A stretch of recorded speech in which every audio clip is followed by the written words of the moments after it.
अजित पवारांच्या राष्ट्रवादीचे आमदार अमोल मिटकरी ओबीसी नेते लक्ष्मण हाकेंमधील वाद थांबण्याचं नाव घेत नाहीये। मिटकरींनी ट्विट करत हाकेंवर टीकेचा आसूड ओढला। विधानसभेला ओबीसी उमेदवारांना उभं करून हाकेंनी तोडपाणी केलं असं मिटकरी म्हणाले।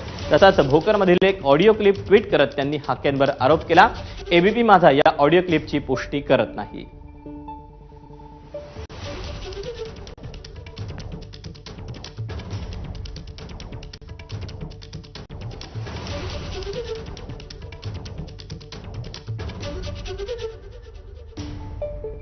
मी माझ्या पक्षाकडून नामदेव विलवाड यांना एबी फॉर्म दिला होता, त्यांना उभं केलं होतं। त्यांनी आज विड्रॉल केला साहेब आता उमेदवारी अर्ज।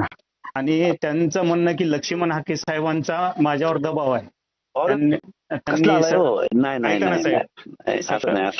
ऐका ना सर, मी दबाव करू शकतो का?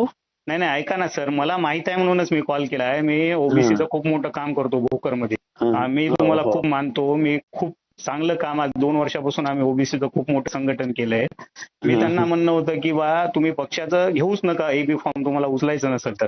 त्यांनी एबी फॉर्म घेतला आणि आज त्यांनी सकाळी कल्पना न देता उचलला। मी त्यांना एवढंच विचारलं की बा तुम्ही का उचलला, तर त्यांचं म्हणणं की जरांगे पाटलानं जे सकाळी निर्णय घेतला विधानसभा लढवायचं नाही, त्याच्यामुळं हाके साहेबांशी माझं बोलणं झालं। त्यांनी लढतोय आपण जरांगेने माघार घेतली, आपण थांबलेलो नाहीयेत। आपण 16-17 उमेदवार आपले आहेत, आपण लढणार आहोत, आपण लोकांना अपील करणार आहोत, लोकांच्या समोर जाणार आहोत।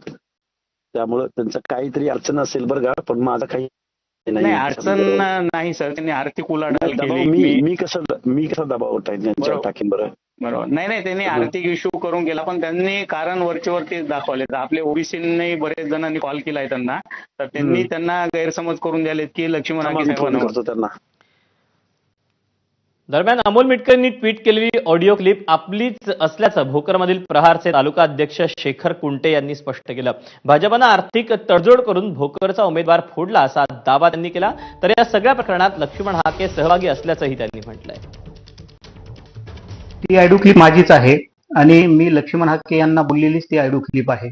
मागच्या विधानसभा निवडणुकीमध्ये भोकर विधानसभा मतदारसंघातून माझ्या प्रहार पक्षाच्या वतीने आम्ही एक उमेदवार दिला होता।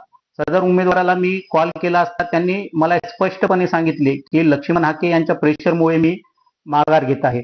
यातून आपल्याला असं दिसून येते की हा उमेदवार भाजपने आर्थिक तडजोड करून या उमेदवाराला फोडलेला आहे आणि यामध्ये लक्ष्मण हाके सुद्धा इन्व्हॉल्व आहेत।